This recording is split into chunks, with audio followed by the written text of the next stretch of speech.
जय माँ काली। मित्रों, आपका हमारे चैनल माँ काली माँ दुर्गा शक्ति संवाद में स्वागत है।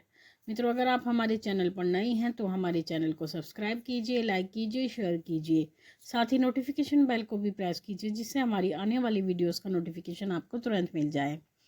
मित्रों, आज का जो विषय है वो विषय ये है कि 41 दिन की सेवा कैसे उठाई जाए। कुछ बच्चों का प्रश्न रहता है कि माँ, हम 41 दिन की सेवा कैसे उठाएं, कैसे भगवान को प्रसन्न करें, अपने इष्ट को प्रसन्न करें। तो देखिए, 41 दिन की जो सेवा होती है वो अपने आप में एक सटीक सेवा होती है, और 41 दिन की जो सेवा उठाई होती है वो पूर्ण फल देने वाली होती है, लेकिन उसके कुछ नियम होते हैं और उसका समापन होता है, जिसका विधान आपको पता होना चाहिए। आप किसी भी देवी देवता की 41 दिन की सेवा उठा सकते हैं। सेवा ही कहेंगे हम इसको, साधना नहीं कह सकते। साधना एक अलग चीज़ होती है, सेवा एक अलग चीज़ होती है। तो आप 41 दिन की सेवा उठा सकते हैं, और उस सेवा के लिए कुछ नियम होते हैं जिनका आपको पालन करना होता है। अगर आप अपने इष्ट देवता की उठाना चाहते हैं सेवा, तो लेकिन हम आपको उदाहरण के रूप में आपको यहाँ पर माँ भगवती, माँ काली, माँ दुर्गा का उदाहरण देकर ही समझाएंगे। बाकी आप किसी भी देवी देवता की 41 दिन की सेवा उठा सकते हैं। तो जैसे कि आप माँ काली और माँ दुर्गा दोनों की एक साथ उठाना चाहते हैं, माँ काली दुर्गा की साथ में उठाई जा सकती है। तो उसमें आपको क्या करना होता है, आप कोई दिन निश्चित करें, शुभ दिन होना चाहिए। जैसे माँ काली की, केवल माँ काली की उठाना चाहते हैं तो उसमें शुक्ल पक्ष और कृष्ण पक्ष का कोई विचार नहीं किया जाता। लेकिन अगर आप माँ दुर्गा की उठाना चाहते हैं तो उसके लिए शुक्ल पक्ष सबसे उत्तम माना जाता है। तो आपको माँ दुर्गा की सेवा उठाने के लिए शुक्ल पक्ष का चुनाव करना चाहिए, और उसमें भी अष्टमी, नवमी या चतुर्दशी, ये 3 दिन महत्वपूर्ण होते हैं माँ दुर्गा के लिए। तो इन दिनों में आपको माँ दुर्गा की सेवा उठानी चाहिए। तो जब आप सेवा उठाते हैं, सुबह नहा धो करके सबसे पहले तो आपको अपने दीपक प्रज्वलित करना है घर के मंदिर में। फिर उसके बाद में आपको संकल्प करना होता है। आपको संकल्प करना है, आप हाथ में अक्षत लीजिए यानी चावल लीजिए, पुष्प लीजिए, जल लीजिए, और अपना नाम बोलिए, अपने पिता या पति का नाम बोलिए और गोत्र बोलिए। और उसके बाद में संकल्प कीजिए अपने इष्ट देवता को साक्षी मानकर कि मैं आपकी साधना उठाता हूँ, या जिनकी भी आप साधना उठाते हैं उनको साक्षी मान के आप उनसे प्रार्थना कीजिए कि मैं आपकी साधना या सेवा उठाता हूँ, आप मुझे सेवा उठाने में और पूर्ण करने में मेरा साथ दीजिए, और पूर्ण श्रद्धा और निष्ठा के साथ में मैं आपकी ये सेवा पूर्ण कर सकूं। तो ऐसी प्रार्थना करने के बाद में आपको वो संकल्प है भूमि पे छोड़ देना है। फिर उसके बाद में आपको क्या करना है, उसके बाद आपको अपने इष्ट देव की पूजा करनी है। उसमें आप कोई भी पूजा कर सकते हैं। आप किसी स्तोत्र का पाठ कर सकते हैं। अगर आपको गुरु मंत्र मिला है तो गुरु मंत्र का भी जाप कर सकते हैं। 41 दिन की सेवा में आप कोई नियम भी कर सकते हैं, जैसे कि आप 1.25 लाख जप का संकल्प कर लें कि मैं गुरु मंत्र का 1.25 लाख जप करूँगा, या किसी स्तोत्र का पाठ करूँगा, या जो जिस देवता की आप सेवा उठा रहे हैं उस देवता से संबंधित स्तोत्र का, या जो गुरु द्वारा मार्ग आपको बताया जाता है, पूजा बताई जाती है, उसके द्वारा आप उसको उसका नियमित पाठ करना है, पूजा करनी है, जाप करना है। फिर उसके बाद में जब आप पूजा जाप करेंगे तो उसके साथ कुछ नियम चलेंगे। पहला नियम जो होगा वो होगा आपके आहार का नियम, कि आपको क्या खाना है।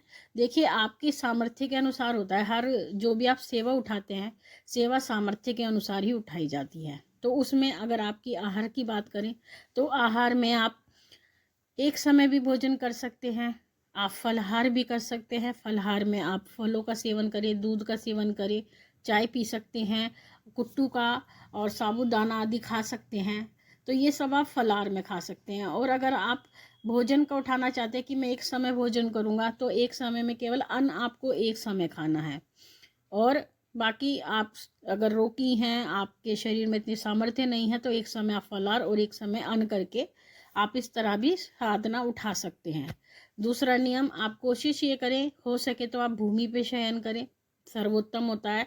किसी भी सेवा के दौरान अगर आप भूमि पे शयन करते हैं तो सबसे सर्वोत्तम माना जाता है। तीसरी बात, आपको किसी भी तामसिक चीज़ का प्रयोग नहीं करना है, यानी तामसिक भोजन का आपको सेवन नहीं करना है। ना ही लहसुन प्याज खाना है, आपको लहसुन प्याज का भी त्याग करना है, और ना ही किसी ऐसी वस्तु का सेवन करना है। ये आपको विशेष रूप से बात ध्यान रखनी है। एक और महत्वपूर्ण बात, इन दिनों में आप कोशिश ये करें कि किसी के घर का भोजन आप ना करें। जैसे कि आपने सेवा उठा रखी है, आप एक समय भोजन कर रहे हैं, आप सोचते हैं कि चलो आज हम पार्टी में जा रहे हैं, वैसे भी मैं एक समय भोजन करता हूं तो आज मैं उनके यहाँ भोजन कर लूं, तो ऐसा नहीं करना है। आपको अपने घर का ही भोजन करना है, किसी अन्य व्यक्ति के घर का भोजन आपको नहीं करना है। इस बात का भी आपको विशेष ध्यान रखना है। बाकी इन दिनों में आप जितनी पूजा कर सकते हैं, ऐसा नहीं है कि जिनकी सेवा आपने उठाई है केवल आप उन्हीं की पूजा कर सकते हैं, आपके जो आराध्य देव हैं उनकी पूजा भी आप कर सकते हैं। तो जितना ज़्यादा से ज़्यादा समय आप पूजा में व्यतीत करें, जब भी आपको समय मिले आप पूजा करें, स्तोत्र का पाठ करें। हो सके तो आप कोई पुराण भी लगा सकते हैं, जैसे शिव पुराण लगा लें, रामचरितमानस लगा लें, भागवत लगा लें। तो इस तरह से भी आप पाठ कर सकते हैं इन दिनों में सेवा में, क्योंकि ये जो दिन होते हैं इसमें आप जितनी ज़्यादा पूजा करेंगे आपकी सेवा उतनी अच्छी जाएगी और आपको उतना ज़्यादा फल मिलेगा और आपके कार्य भी बनेंगे। तो इस तरह से आप ये सेवा उठा सकते हैं। कोशिश ये करें झूठ ना बोलें, बुराई ना करें, जितना संतुलित अपना व्यवहार रख सकते हैं उतना रखें, आसपास के लोगों से कम मिले जुलें, जिससे कि आपके मुंह से कोई अपशब्द ना निकले, कोई बुरे वचन ना निकले, किसी के लिए कोई गाली ना निकले, बद्दुआ ना निकले, ये कोशिश आप करें। तो क्योंकि उस समय पर आप सेवा में होंगे तो आपके मुंह से निकला वचन सत्य भी हो सकता है, तो इसलिए आप कम बोले चाले, कम और एकांत में रहें तो ज़्यादा उत्तम रहेगा। अब बात आती है कि अब आपने सेवा उठा ली है और अब आपके 41 दिन पूर्ण होने वाले हैं, तो उसको उद्यापन जो होता है सेवा का किस प्रकार से करना है, कैसे उसका समापन करना है। देखिए, समापन कई तरह से होता है और जो भी होता है वो अपनी श्रद्धा के अनुसार और अपनी सामर्थ्य के अनुसार होता है। जब आपका 41वां दिन आएगा, 41वें दिन आपकी सेवा पूर्ण हो जाएगी, यानी 41वां दिन, या सॉरी 41वां दिन नहीं, जब आपके पूरे 41 दिन हो जाएंगे, तो जब आप 41 दिन पूर्ण कर लोगे तो फिर 42वां दिन आता है। तो 42वां जो दिन होता है वो आपकी सेवा पूर्ण होने का दिन होता है। तो उस दिन पर आप घर में हवन भी करवा सकते हैं, ब्राह्मण भोज भी कर सकते हैं, यानी 1 ब्राह्मण 2 ब्राह्मण उनको जिमा सकते हैं, या फिर आप कन्या पूजन भी कर सकते हैं, जैसे 9 कन्याओं का पूजन कर सकते हैं। अगर आपको ब्राह्मण भी नहीं मिलते, अगर आपको कन्या भी नहीं मिलती है, तो ऐसी परिस्थिति में आपके आसपास मंदिर होंगे, क्योंकि मंदिर जो होते हैं वो घर के आसपास काफ़ी संख्या में भी होते हैं, कुछ लोगों के आसपास ही कई कई मंदिर होते हैं या दूर भी होते हैं। तो आपको क्या करना है, अगर आपका हवन कराने का सामर्थ्य नहीं है, अगर आप कन्या पूजन भी नहीं कर पा रहे हैं, ऐसा भी होता है कि कन्या नहीं मिल पाती है, तो ऐसी परिस्थिति में आपके आसपास जो मंदिर होते हैं वहाँ पर आपको 5 या 7 मंदिर में भोग लगाना है। आप अपने घर से यथाशक्ति प्रसाद बना करके ले जा सकते हैं, जैसे कि आप हलवा पूरी का प्रसाद बना ले या खीर का बना ले या किसी भी चीज़ का या मिठाई का, जिसका भी आपका सामर्थ्य है उस प्रकार से आप उस प्रसाद लेके जाएं।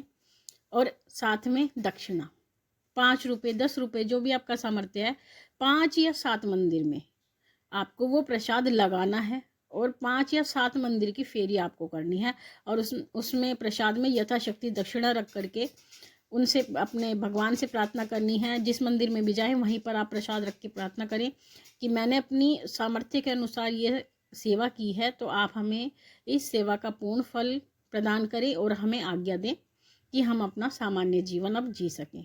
तो इस तरह से आप प्रार्थना करके वो प्रसाद आपको रखना है। और ये याद रखें, 5 से कम मंदिर नहीं होने चाहिए।